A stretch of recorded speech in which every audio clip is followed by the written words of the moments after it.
सबसे पहली और बड़ी अहम खबर आपके साथ शेयर करेंगे नाज़रीन किराम। इमरान खान को जेल से निकलवाने के लिए पीटीआई ने क्या मंसूबा तैयार किया है। तमाम नजरें ऑब्वियसली पाकिस्तान तहरीक इंसाफ के ऊपर है, पीटीआई के ऊपर है। भाई क्या प्लान लेके आते हैं। इमरान खान ने कॉल तो दे दी, उसके बाद क्या, व्हाट नेक्स्ट। ऐसे मतलब जब सारे ऑप्टिक्स देखने में खिलाफ नजर आती हैं चीजें, तो पीटीआई करेगी क्या, और पीटीआई के पास क्या ऐसा हुक्म का इक्का है या तुरप का इक्का है या गिदड़ सिंगी है जो वो आएंगे और इमरान खान को बाहर निकलवा के ले जाएंगे। इसके ऊपर कुछ अहम तरीन इनसाइड इंफॉर्मेशन आई है, कुछ तफसीलात आई हैं जिसमें पीटीआई कामयाब होती हुई नजर आ रही है बहुत सारी चीजों के अंदर, वो मैं आपके सामने रखूंगा।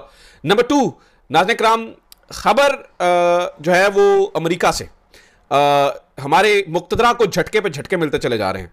कुछ ऐसे लोग ट्रंप इंतजामिया में शामिल हो रहे हैं जो कि रजीम चेंजेस के बहुत खिलाफ रहे हैं, वो बिल्कुल पसंद नहीं करते हैं। और खासतौर पर जब इमरान खान का रजीम चेंज हुआ था तब भी उनकी स्टेटमेंट्स आई थी। आहिस्ता आहिस्ता वो जो हॉक्स थे, वो लड़ने वाले थे, वो निकलते चले जा रहे हैं और ऐसे लोग आ रहे हैं जो कि नॉन इंटरवेंशनलिस्ट हैं, वो इंटरवेंशन करना मुनासिब ही नहीं समझते हैं।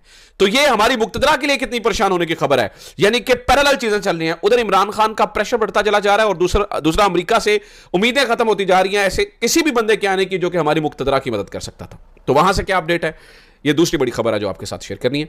और तीसरी खबर काजी फायज ईसा साहब के हवाले से है। नाज़रीन किराम, सरप्राइजिंगली इतनी बेइज्जती होने के बाद भी काजी फायज ईसा साहब पाकिस्तान में एक अहम तरीन ओहदा संभालने के लिए बिल्कुल तैयार बैठे हैं।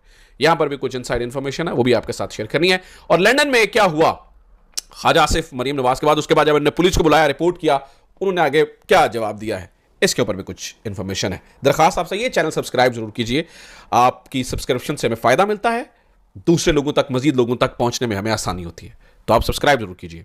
अच्छा जनाब, एक एक करके मैं सारी चीजें आपके सामने रखता हूं। सबसे पहले इमरान खान के बाहर आने के प्लान को डिस्कस करते हैं। नाज़रीन किराम, इस वक्त ये पता चला है कि तहरीक इंसाफ के लोगों को ये इत्तला दे दी गई है कि इमरान खान का हुक्म है जो ना पहुंचा इस्लामाबाद में, और ये कोई ऐसा नहीं है कि कोई इसके बाद कोई कॉल होगी या जिसका आप इंतजार करेंगे। इसको डू और डाई किस्म की सिचुएशन इमरान खान ने डिक्लेयर किया है। जो ना पहुंचा वो पार्टी ओहदे से नहीं जाएगा, वो पार्टी से ही जाएगा। ये जो है वो कह दिया गया है।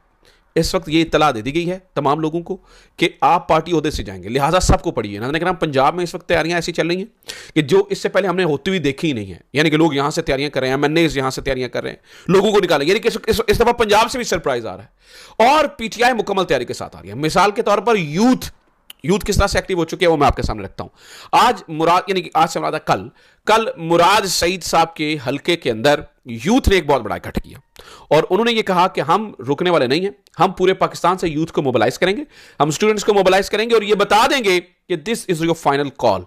आपने आजाद रहना है या महकूम होना है, यह अब आप पे डिपेंड करता है। क्योंकि 24 नवंबर इन्होंने ना, मैं आपको ये भी बात बता दूं, कोशिश की कि पीटीआई के अंदर लड़ाइयां डलवाई जाए, पीटीआई के अंदर फूट डलवाई जाए और उस फूट का फायदा उठाया जाए और यह साबित करने की कोशिश की जाए कि अंदर से बहुत से लोग जो है ना वो गद्दारी कर देंगे। मैं बारहा ये मैं कहता रहा हूं कि क़यादत जो है वो उस तरह से एफिशिएंटली नहीं काम कर रही है।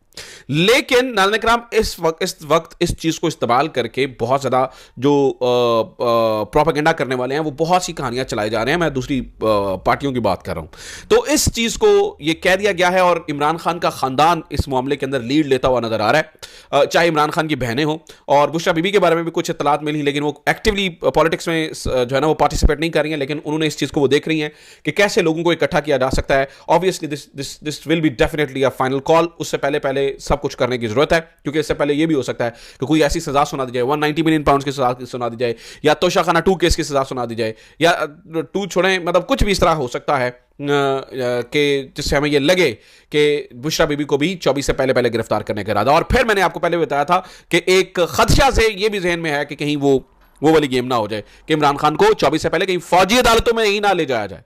तो कहने का मतलब है, अगर आप चीजों को देखेंगे, अगर आपको चीजों को जरा गौर से समझने की कोशिश करेंगे तो बहुत कुछ इस वक्त होता नजर आ रहा है। लेकिन पीटीआई ने यह प्लान बनाया है कि एक ही ताकत है किसी भी चीज को रोकने के लिए, और वो है अवाम।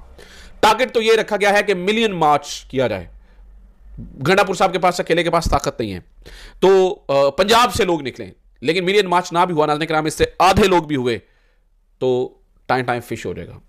क्योंकि इस वक्त बहुत प्रेशर है अमेरिका से, बहुत प्रेशर है अमेरिका से। मैं आपको मिसाल देता हूं, ट्रंप की जो काबीना में जो लोग शामिल होते चले जा रहे हैं, इनफैक्ट बहुत पाकिस्तान के लिए नुकसान हो रहा है एज अ रियासत, क्योंकि हमारे पास कुछ ऑफर करने के लिए नहीं है उनको। इससे पहले अफगान वॉर थी और बहुत सारी चीजें थी, तो हम उन्हें बहुत कुछ ऑफर कर सकते थे। हमारी मुक्तदरा की जरूरत रहती थी अमेरिका को। इस वक्त मुक्तदरा की जरूरत नहीं है। इससे पहले मैं आपको ये भी बता दूं कि जब ईरान और ये इसराइल का कोई पंगा शंगा होने लगे आपस में, तब भी ये चांसेस पैदा हो गए थे मुक्तदरा को कि अब हमारी जरूरत रहेगी उधर, तो हमें जो है ना वो इस्तेमाल किया जाएगा।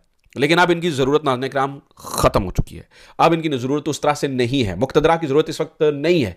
लिहाजा जो भी अमेरिका से आएगा उसको निगोशिएट करने के लिए, कुछ ऑफर करने के लिए हमारे पास है नहीं, कोई बड़ी चीज। तो जो भी कही जाएगी बात उसको सुनना पड़ेगा, मानना पड़ेगा।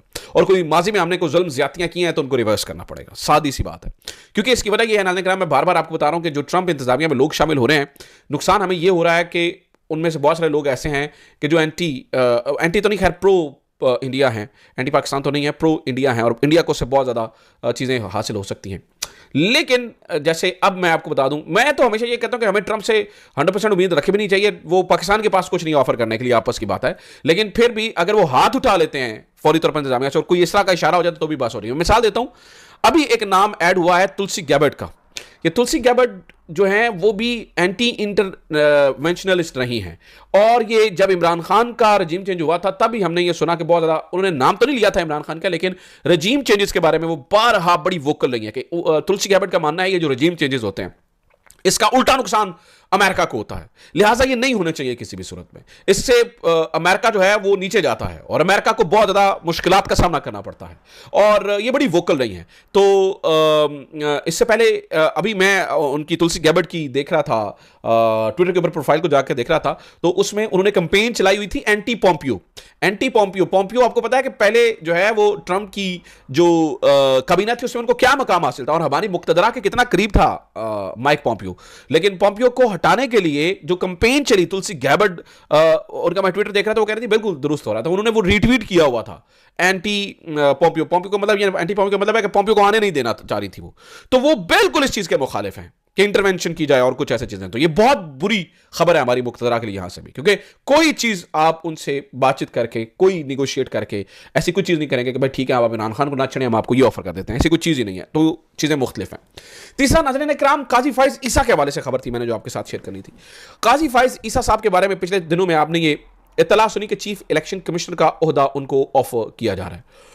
अभी इत्तला ये आई है कि हठधर्मी इस कदर बढ़ गई है कि साबिका चीफ जस्टिस काजी फाइज ईसा साहब रेलेवेंट रहना चाहते हैं, क्योंकि उनके ऊपर तनकीद बहुत ज्यादा हो गई, और वो इसका जवाब इस तरह से देना चाहते हैं कि वो हो सकता है कि काजी फाइज ईसा साहब चीफ इलेक्शन कमिश्नर का ओहदा संभाल लें। उनके करीबी जराए से ये मालूम पड़ा है और हो रहा है, और हमारे दोस्त जाहिद गशकोरी साहब ने भी इस बारे में खबर दी है कि हो सकता है कि जो काजी फाइज ईसा साहब हैं वो इस ओहदे को कबूल कर लें।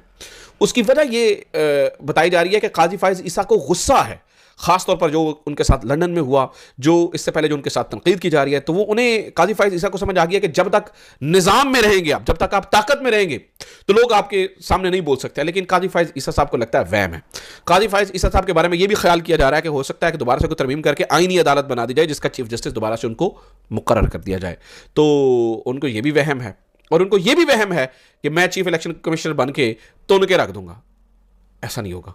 काजी फाइज ईसा साहब को, उनकी बेगम को चाहिए, उनका बड़ा इन्फ्लुएंस है काजी फाइज ईसा की बेगम का उनके ऊपर, कि उन्हें होश के नाखून दिलाएं, उनके ऊपर ठंडा पानी फेंकें, उनको कहें कि भाई थोड़ा हाथ हौला रखें, थोड़ा सा सोच लें, लेगेसी का भी सोचें। ऑलरेडी तबाह बर्बाद करके चले गए आप, क्या लेगेसी छोड़ के जाएंगे। तो ये भी खबर है। तीसरा जनाबे वाला, मैंने आपको बताया था कि यहां पर ओवरसीज पाकिस्तानियों की बड़ी तकलीफ है। इस वक्त पाकिस्तान मुस्लिम लीग नून ये कर रही है कि ओवरसीज पीटीआई के मुकाबले में ओवरसीज पीएमएलएन को एक्टिव करने की कोशिश कर रही है। और मैं आपको मजे की बात बताऊं, पीएमएलएन ओवरसीज है ही कोई नहीं, मतलब है ऐसा नहीं है, कागजों में तो है लेकिन बंदे कोई नहीं है। मैं बहुत ज्यादा ऐसे लोगों को जानता हूं जो पीएमएलएन से कन्वर्ट हो चुके हैं पीटीआई की तरफ, क्योंकि कुछ लोगों तो मैं ऐसे लोगों को जानता हूं जो नून लीग के बड़े हामी थे और बड़े मतलब जारी बात उनके ओहदेदार थे, लेकिन उन्होंने अपने साथी ओवरसीज के साथ जो कुछ होता हुआ देखा, उन्होंने तौबा कर लिया। उन्होंने कहा यार ये तो पार्टी तबाह बर्बाद कर देगी पाकिस्तान को। तो ये करें। अब आपने ये देखा कि किस तरह से हजीमत का सामना करना पड़ रहा है। ख्वाजा आसिफ के साथ क्या हुआ है ट्रैम के अंदर, और यकीनी तौर पर किसी को इस तरह की बात नहीं करनी चाहिए कि भैया नू मार देगा कोई, छुरियां मारेगा, तो ध्यान रखा था। लेकिन जब वो पुलिस को रिपोर्ट करवाई गई है तो उस बारे में इनिशियल इन्फॉर्मेशन इधर उधर से पता चल रही है। उन्होंने क्या कि यार ये जो ट्रांसक्रिप्ट जिसको मिली है उसे तो लग रहा है कि कोई आपको कह रहा है कि भाई इनका ध्यान रखे, धमकी तो नहीं दे रहा कि मैं मार दूंगा, वो कह रहा है को मारना दे, ध्यान रखो। बहरहाल इस तरह की कोई मुतज़ाद इतलात मिल रही हैं, अभी भी कुछ पक्का नहीं है। लेकिन कहने का मतलब यह है कि पीटीआई ओवरसीज से बहुत खौफजदा है पीएमएलएन, और उसकी कोशिश कर रही है कि पीएमएलएन ओवरसीज को एक्टिव किया जाए, जिसके अंदर वो पता फिर 4 बंदे मिलेंगे इन्हें जिनेवा में, वो भी इटली से आए हुए, जो मैंने आपको खबर दी थी, आपको याद होगा। तो बेड़े का रखें और कुछ भी इनके पल्ले नहीं है। उम्मीद करता हूँ ये वीडियो आपके लिए इन्फॉर्मेटिव रही होगी। अपना ख्याल रखिए, खुदा हाफिज़, पाकिस्तान जिंदाबाद।